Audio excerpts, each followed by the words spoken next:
It's Monday, October 9th, the start of a new week that brings with it death, violence, and uncertainty in the Middle East. Welcome to the President's Daily Brief. I'm Mike Baker, your eyes and ears on the world stage. Let's get briefed. Israel is now at war after Hamas launched coordinated, extensive terrorist operations from the Gaza Strip into southern Israel. In today's President's Daily Brief, we'll examine the events of the weekend and their implications. We'll kick off with the latest updates, zeroing in on how the terror group Hamas orchestrated its operation. Then, given the attack's magnitude, a major question exists. How did Israel miss the warning signs of such a significant assault involving upwards of 1,000 terrorists moving into Israel by land, sea, and air? With both Israeli and U.S. officials stating that they had no warning of an impending attack, what can explain this obvious intelligence failure, and critically, what needs to be done to ensure it doesn't happen again? After addressing that, our focus shifts to Iran, which is openly cheering Hamas. That would be, of course, because Hamas is a proxy for Iran, which supplies the terrorist organization with money, military hardware, training, and other support. Lastly, we'll break down the U.S. response and what this may mean for the political situation and the recent chaos on display on Capitol Hill. Is the U.S. national security posture at risk because the House lacks a leader? Let's start by unpacking the events that have unfolded so far. The war between Israel and Hamas has now entered its third bloody day, and the body count continues to rise. Israeli authorities have shared the grim tally: over 600 dead and more than 2,000 wounded, most of whom are innocent civilians, and that number is very likely to go up. On the other side, over 300 have reportedly been killed in Gaza, as Israel responds by hitting hundreds of targets in Palestinian territory. Israel's Prime Minister, Benjamin Netanyahu, said Hamas had, quote, opened the gates of hell.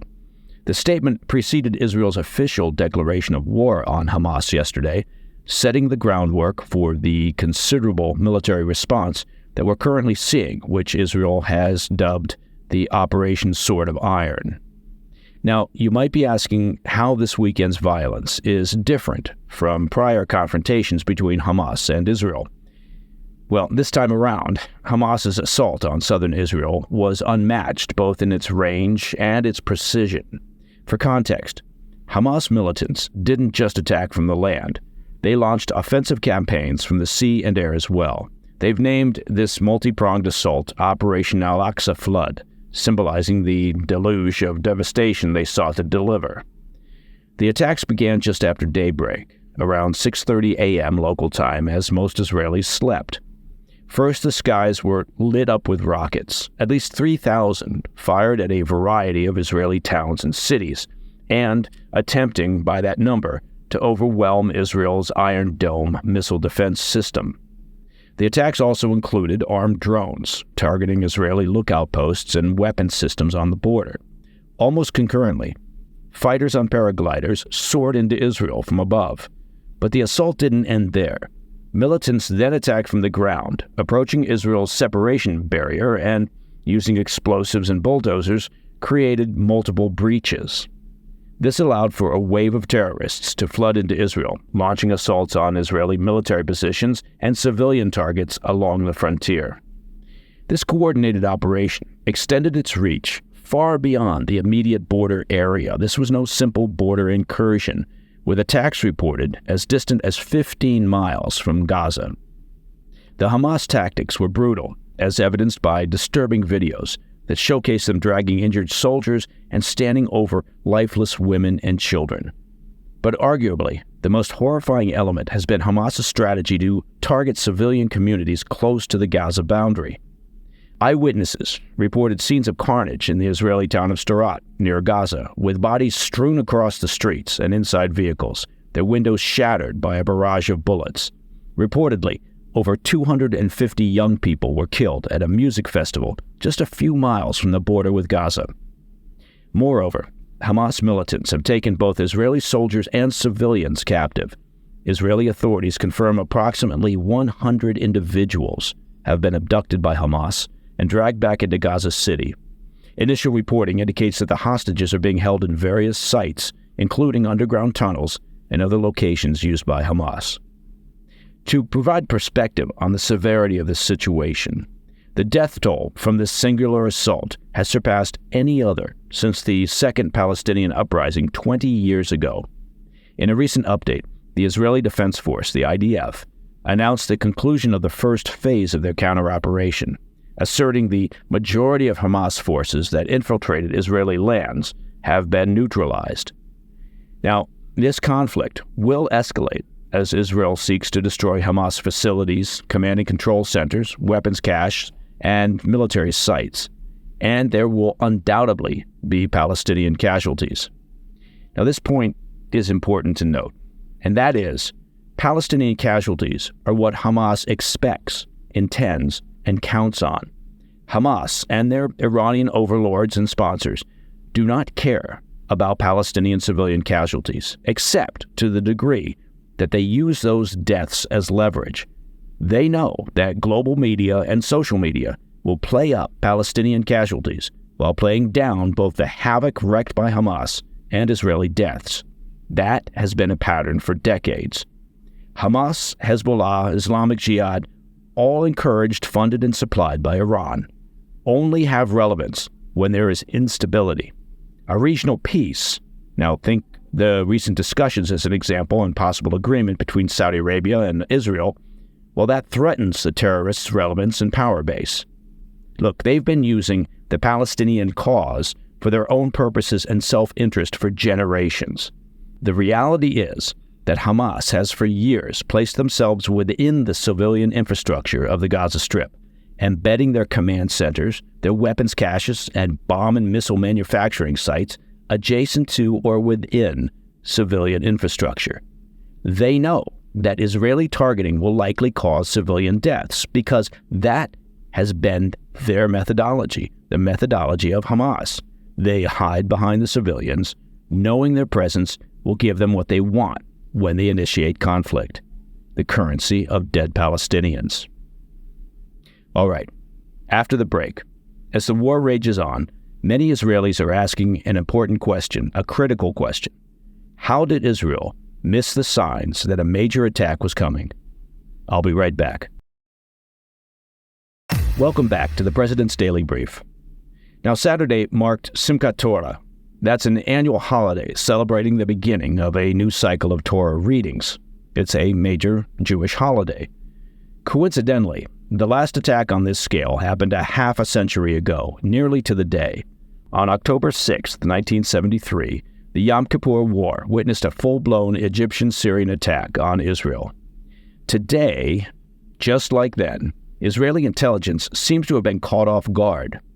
Some even compare the magnitude of the weekend's assault to landmark events like Pearl Harbor and September 11th. In fact, Israeli officials are calling the weekend's attacks their September 11th. Previously, we highlighted the complexity of this attack, possibly upwards of 1,000 militants, thousands of rockets hitting Israel, explosives to breach the border fence, and a myriad of vehicles, including motorbikes, cars, drones, and attacks by sea. Astonishingly, there seemed to be no warning from Israeli intelligence about Hamas's planned attack. Now, this assault didn't emerge from nowhere. It didn't just pop up. The backdrop is an escalating clash between Gaza militants and Israel. By June of this year, Israeli forces had reportedly killed 137 Palestinians in the West Bank, while Palestinian attacks resulted in 24 Israeli casualties. The situation had deteriorated to the point that, over the summer, the UN Security Council called for restraint from both Israel and the Palestinians. So the question is this: how did Israel's renowned intelligence, with its vast network of human intel, surveillance, and other advanced resources covering the West Bank and Gaza, miss such a monumental threat? How did everyone from Mossad to Shin Bet, the IDF, border security, and others not pick up any chatter, informant input, surveillance data, or signals intelligence? Look, Israel's very existence depends heavily on accurate, proactive, well-sourced intelligence. A strong military alone is not capable. You need operational intelligence. Without it, your military is flying blind, and constantly reacting rather than preventing threats. There will undoubtedly be a very critical hotwash on this intelligence failure involving Israeli military, intelligence, and police elements, as well as U.S. and other allies. And that, frankly, is happening right now. It cannot wait until after Israel carries out counterstrikes and follow-up operations. A failure like this causes an immediate assessment of existing resources, human intelligence, and technical capabilities. They're looking to understand the gaps, the missed leads, and possible raw intelligence that might have been collected but was overlooked or misinterpreted, possible false leads or actions taken by Hamas to maintain secrecy. There is a lot to do here, all while requiring the same existing intelligence apparatus to inform the military's current actions to strike at Hamas and rescue hostages. As Israeli officials have already indicated, this is going to be a very long process. Now, the international community has been quick to react to this weekend's attacks.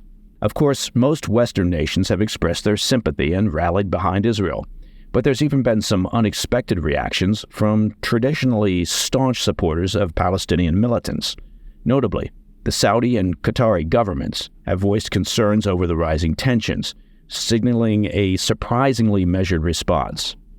In stark contrast, and this should frankly shock no one, there's one nation that didn't hold back in showing where its allegiance, support, and sympathies lay.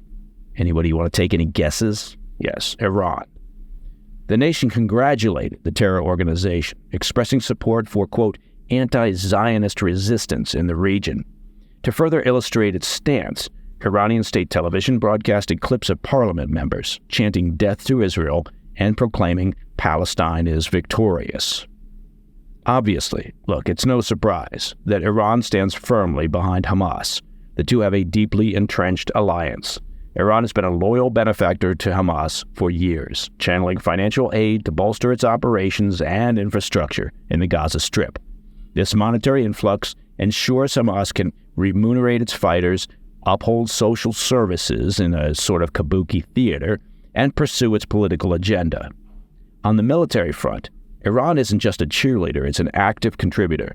They've equipped Hamas with an arsenal ranging from rockets and missiles to small arms. Plus, they've imparted crucial combat training to Hamas fighters, significantly boosting their battle proficiency, as well as technical expertise, as Hamas has developed their abilities to manufacture their own rockets from facilities inside the Gaza Strip. Adding to the intrigue, just last month, top-tier Iranian officials reportedly convened with Hamas leaders in Lebanon. The ties, I'm saying, run deep.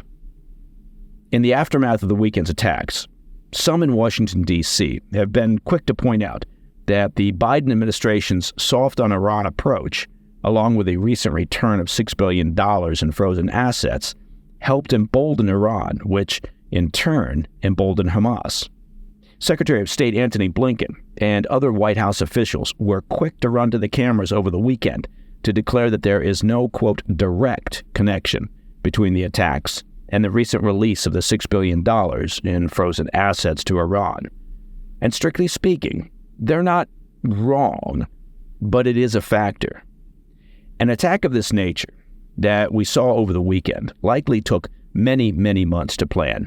Resources needed to be gathered, rockets stockpiled, surveillance and reconnaissance of potential targets had to be carried out. There was training of participants. Look, this wasn't a case of Iran receiving $6 billion in frozen assets and then pulling the trigger and ordering Hamas to carry out the attack. It took longer for them to develop this. Not to mention that there were other factors likely encouraging Hamas's timing, including, and this is not unimportant, the disarray over the past many months within Israeli politics and the apparent disarray within the government.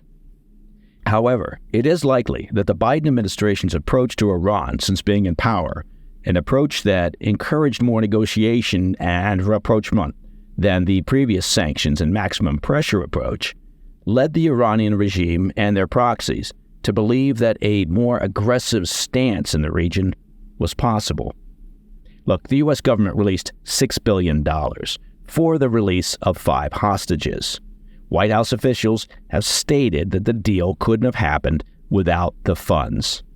Now, Hamas is holding possibly 100 hostages, some of whom are reportedly U.S. citizens. While Secretary Blinken can say that there's not a, quote, direct connection between the funds and the weekend attacks, nothing happens in a bubble. The U.S. administration's policy positions and behavior can and do impact the strategic thinking of our enemies. Now, it's also worth noting when we're looking at the region that the recent dialogue and potential agreement between Saudi Arabia and Israel was something that Iran, frankly, views as unacceptable. And it would be nice to imagine that the Saudi government now will not be influenced by Hamas and Iran to discontinue the path of dialogue and agreement with Israel. But wishful thinking and hope tend not to have much impact on the realities of the Middle East. The point being, like any conflict, and there are few conflicts as layered and complex as those that exist in the Middle East, there are numerous elements that need to be understood and considered. While Hamas and indirectly Iran are responsible for this bloodshed, it's not just one thing that led us here. All right, coming up in today's Back of the Brief segment, we're going to bring it back to American shores. Just how has the Biden administration in Capitol Hill responded, and what could this mean for the U.S.? I'll be right back. Welcome back. In today's Back of the Brief, let's address how this whole Hamas-Israel situation has hit home for the U.S. First off, it's not just about watching the news from afar, some tragedy impacting another country. According to early reports, at least 4 Americans have lost their lives in the attacks over the weekend. Moreover, 7 other Americans remain unaccounted for, as per U.S. officials. Ron Dermer, Israel's Minister of Strategic Affairs, suggests that Americans could be among the hostages now being held in Gaza.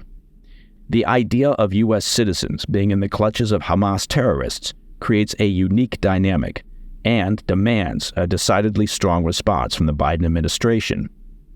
Moving beyond the immediate emotional impact, we've got some practical concerns, like, are we going to pitch in to help Israel out? Secretary of State Antony Blinken, while chatting with CNN, hinted that we might be sending additional military resources to Israel. That hint became a reality as we learned yesterday that the U.S. Secretary of Defense Lloyd Austin has ordered the USS Ford carrier group to the Eastern Mediterranean in order to forward deploy further resources.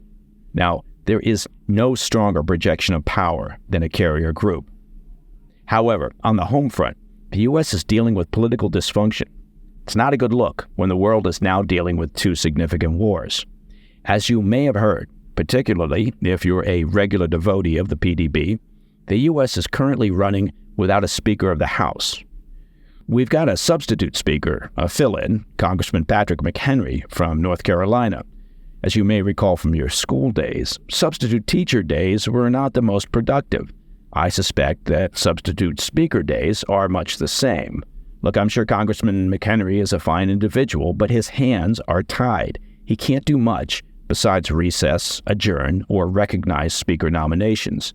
And with him in charge currently, there's chatter about whether he gets a seat at the table for the high-level Gang of 8 intelligence talks.